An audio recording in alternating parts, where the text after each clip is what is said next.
So I'm going to call the meeting to order. This is the March 2nd, 2022 Coralville Planning and Zoning meeting, and it is now called to order. Can I get a roll call, please? Fessler. Holderness. Here. Casserly. Here. Aaron's. Here. Wenman. Here. Friedhoff. Here. Taylor. Here. Okay, we're going to move on to any corrections to the agenda. Anybody have any corrections? Seeing none, do I have a motion to approve the agenda? So moved. Moved by Aaron's, seconded by Casserly. We now have a vote on approving the agenda. All those who approve say aye. Those opposed say nay. Aye. Motion carried 6-0. Any corrections to the last meeting from February 2nd, 2022?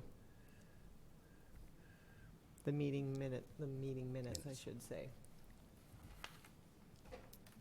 Seeing none, do I have a motion to approve the minutes from the February 2nd, 2022 meeting? So moved. Moved by Wenman, approved by Holderness.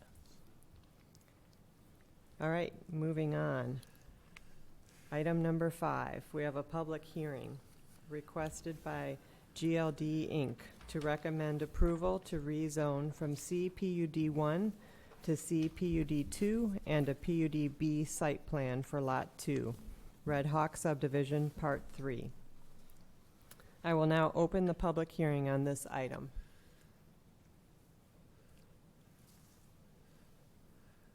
Is there anybody here who'd like to speak to this item? Chris Thompson, MS Consultants, and I'm here to represent the client and be happy to answer any questions. Okay. Any questions? Otherwise, we will close the public hearing. And do I have a motion to consider recommending approval of this site plan? So moved. Moved by Aaron's, seconded by Friedhoff. All right, any discussion on this? This project will allow for 2 multi-tenant buildings to be constructed on the .60 acre lot. Each building will be 7,311 square feet and will be used for commercial and restaurant businesses. The north building will have an outdoor patio, and each building will have bicycle racks. 118 parking spaces are required and 130 spaces are provided in this plan. Let me pull this up for you. Sorry about that. There's 3 bioretention cells in order to manage stormwater on site, and the site will include 51 trees and 355 shrubs and grasses to comply with the landscape and screening requirements. The buildings are predominantly brick, stone, and glass. Metal awnings and trim are incorporated.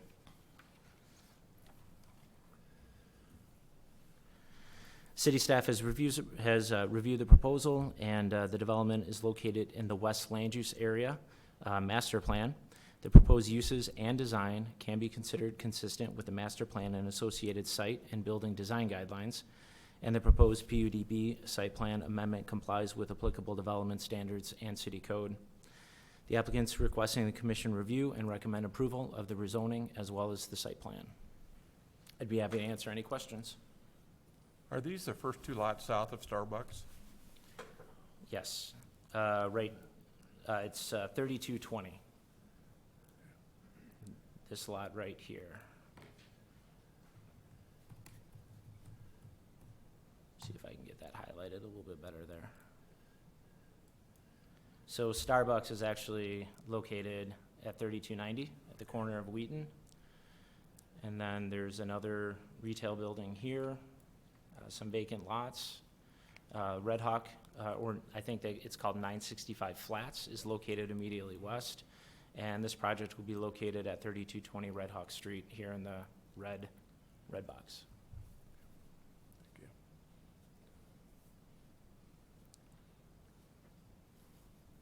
you. Any other questions? Okay. We will now vote on the approval to rezone from CPUD-1 to CPUD-2 and a PUD-B Site Plan for Lot 2, Redhawk Subdivision, Part 3. Could we have a roll call, please? Holderness. Aye. Casterly. Aye. Aaron's. Aye. Wenman. Aye. Friedhoff. Aye. Taylor. Aye. Motion carries 6-0. All right, we'll move on to item number 6 of the agenda. This is a public hearing. It's a request by Forevergreen Development, LLC, to I'm sorry, recommend... Commissioner Taylor, was that vote on the rezoning? And can we get a vote on the site plan as well? Oh, yes, okay. Thank you. I think that one was for the rezoning, wasn't it? I'm trying to recall the motion. Yes, Yes. it Okay. was for the rezoning. So we will now vote on the approval to zone from CPUD 1 to CPUD 2 and PUD-B Site Plan for Lot 2, Redhawk Subdivision, Part 3. And a roll call? Holderness. Aye. Casterly. Aye. Aaron's. Aye. Wenman. Aye. Friedhoff. Aye. Taylor. Aye. Motion carried 6-0. And now on to item number 6, public hearing. It's a request by Forevergreen Development LLC to recommend approval of PUD-B Site Plan for Forevergreen Heights Phase 2. I will now open the public hearing for this item. Hello, Councilman. My name is Matt Adam. I'm a representative of the developer. This PUD-B approval that we're requesting tonight is the second phase of what is locally known as the Scanlon Farm development. We put in the first phase last summer and got almost done with it, but some houses have already gone up on the south side. The second phase that we're requesting for approval is the area in blue on the map to continue there with the goal of, once approval is obtained, continue putting in the infrastructure in summer of 2022 to bring an additional, I believe it's around 70 houses to be available this fall. With the first 50 was in phase 1 on the south, those individual lots there. You see Pendleton Avenue, we've already have 5 houses in the ground and in various states of construction there. So this is the next phase that we're requesting for approval.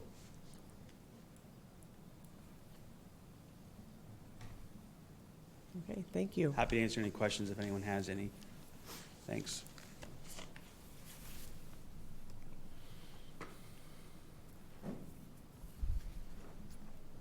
All right, seeing no one else coming forward, we will close the public hearing. Do I have a motion to consider recommending approval of this site plan? So moved. Moved by Aaron's, Second. second by Holderness. Motion carries 6-0. Nope. Vote.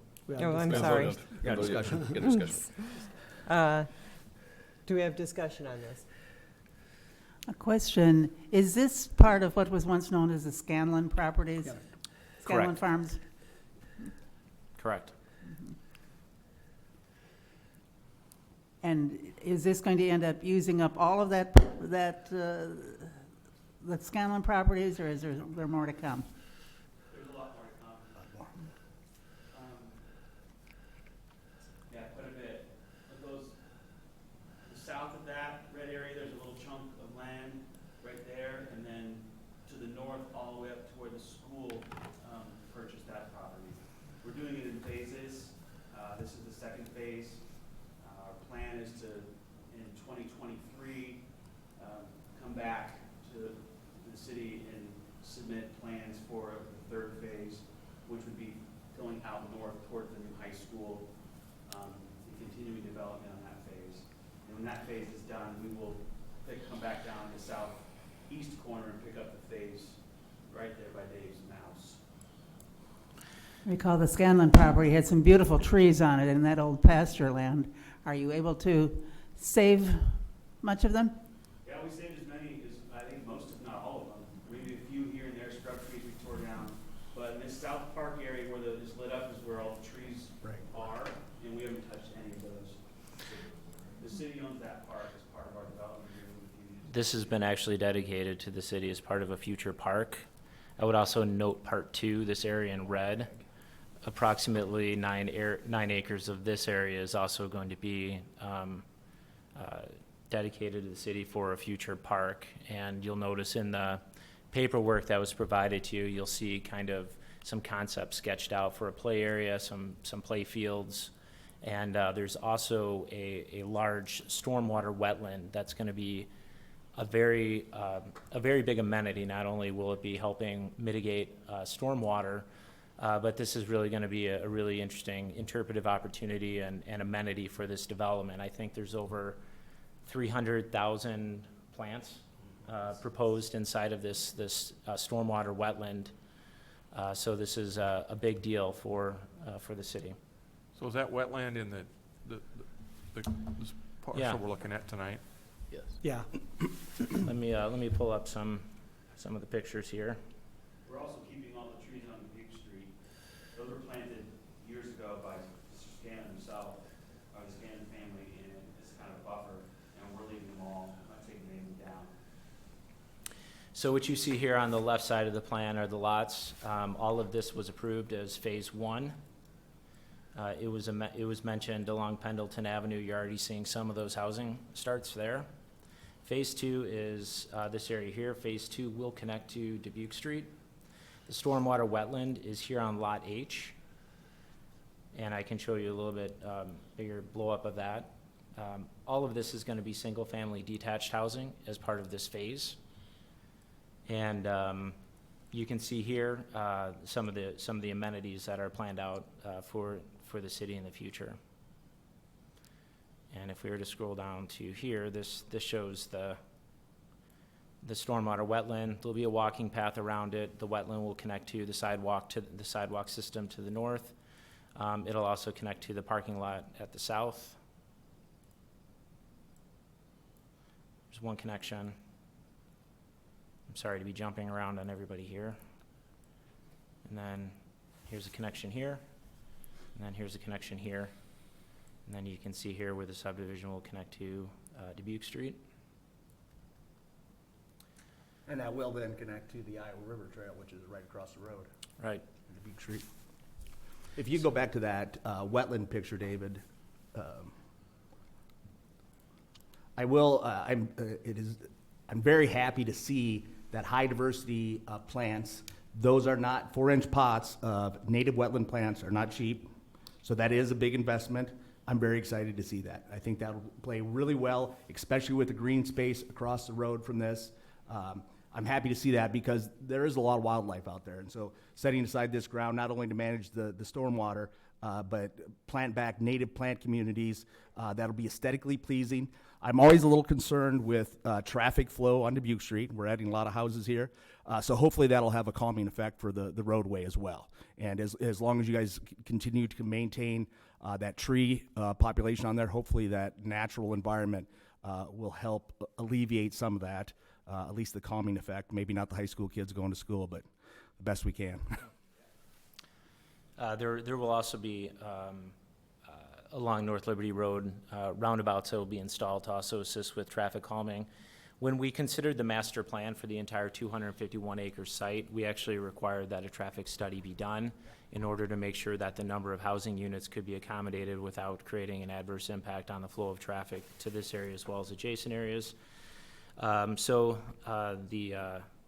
was looked at. In total, we're looking at an average density that was approved in the master plan back in 2021. If you recall, we did the master plan for all 251 acres.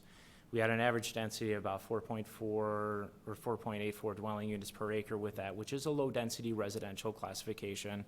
And this particular phase comes in at around 3.5 or 3.30 dwelling units per acre. So this is very much in line with the low-density residential development already approved in the master plan. So this is really the second phase of that. And for the commission's benefit, for big long-term projects such as Forevergreen Heights, the city will often do a PUD-A, which is a master site development plan, where we lay out a lot of the basic framework in terms of roads, how they lay out, orientation, density, land use types, building types, general design concepts. And then, once all of that has been approved, we'll come back in individual phases, and they will provide us a much more granular level of detail in terms of building design, roadway design, and we're taking a much deeper dive into that. So that's why sometimes you'll see a PUD-A master plan, and then that'll be followed up shortly with PUD-B site plans, and the PUD-B site plan is that more granular site plan. And then once the PUD-B site plan is approved, they're able to get their construction drawings approved by the engineering department, they're ready to build. So just, that's the general order on these larger, long-term developments. It's often a PUD-A followed by PUD-B. Do you guys, were the tree species selected for the homes in the first phase you did here the same as the tree selection for this phase? They were. So there's no added diversity in those. Will there be changes in the future phases in tree species? This, because we've got, what, 8 different tree species there. You know, I don't want to see, we've gone through Dutch elm disease, we've gone through elm lash borer. I don't want, you know, another one of our 8 selections to be the future problem. So, you know, increase diversity or change selections as we go forward might be an option.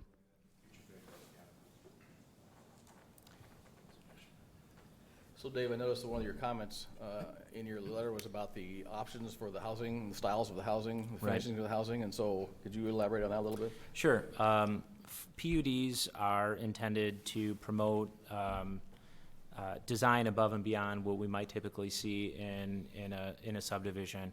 Part one of this development, we did allow some more base package cladding materials on that in order to achieve a little closer affordability component for D.R. Horton's target market on this. For phase 2, city staff is recommending a little bit higher cladding package for these, which is much more in keeping with the traditional standards that we would expect to see in a residential PUD project.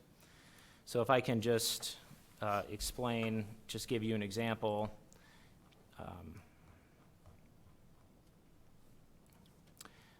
Here's this. If this is DR, one of D.R. Horton's product lineups, the Newville home, if I pronounce that correctly.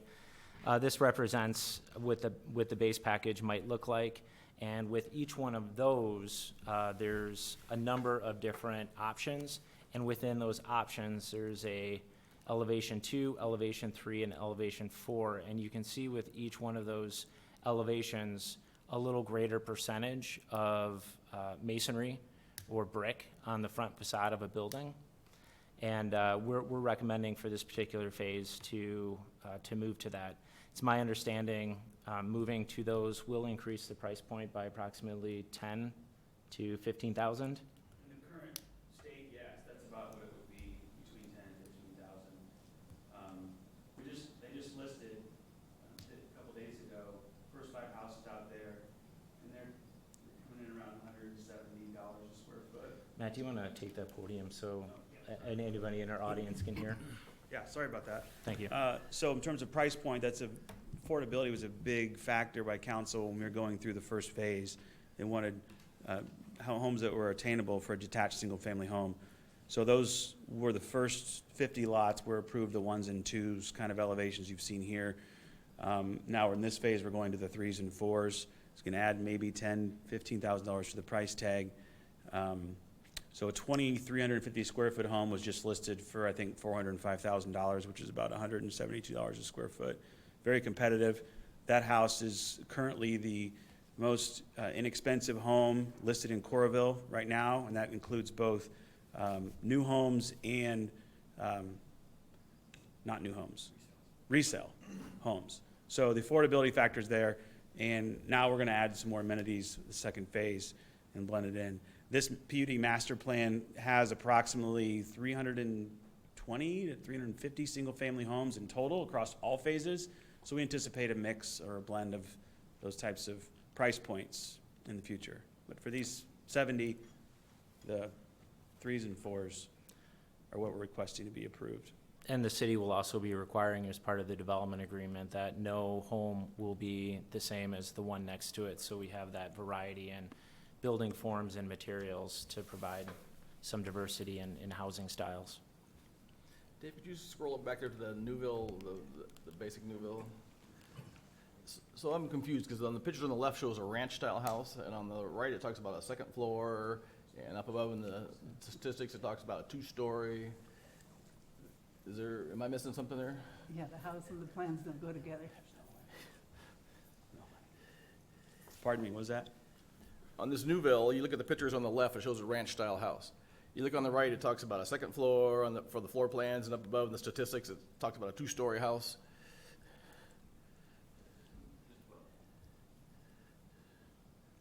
Corey, do you want to come up here? Are you talking about just above? I'm sorry. This is Corey Bloom with D.R. Horton. He's a representative of the builder. He can kind of answer those specific questions.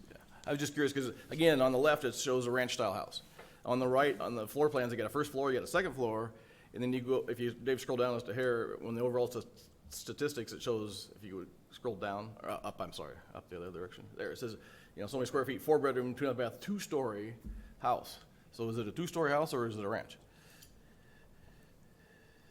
That must have been an oversight on our marketing department. I can tell you on the right side, that is definitely a floor plan for a two-story house, and on the left side, that looks like a ranch style, but unless that was, there you go.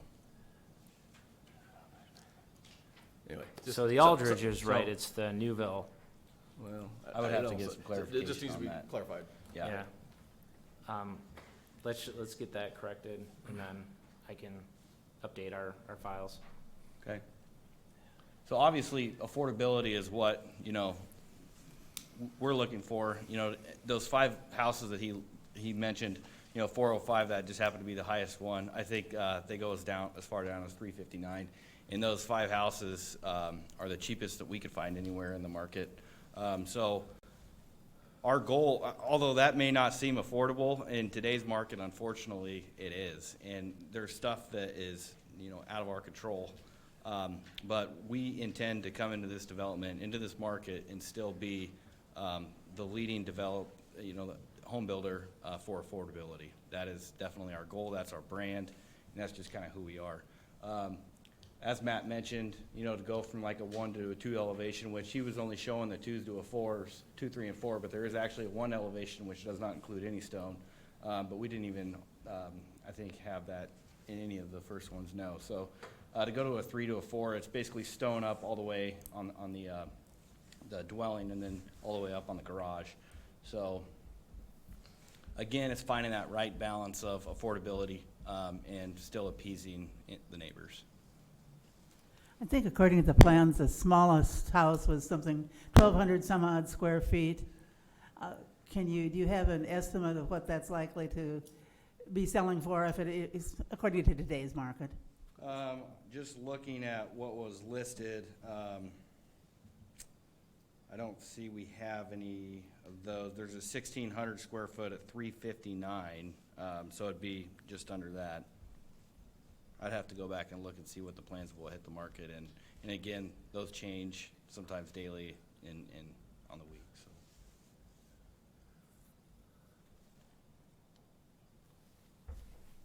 Any other questions? Discussion? Yeah, I wouldn't refer to these as beginner homes, but what I hope is that within our community, there's a shift as our residents get older. They may advance their home and open up a space for a new beginner home. I know I wouldn't have been moving into one of these right out of college as a beginner home. And what you're seeing right now too in the market, there is no resale homes. Right. So that's causing those prices to go up. So if we can ease, the entire market, you might see some of those homes that are 10, 15 years old come down a little bit as well. Correct, that's what I'm thinking. All right, any other discussion? Okay, we will now vote on the approval of a PUD-B site plan for Forevergreen Heights Phase 2. Could we have a roll call, please? Aaron's. Aye. Wenman. Aye.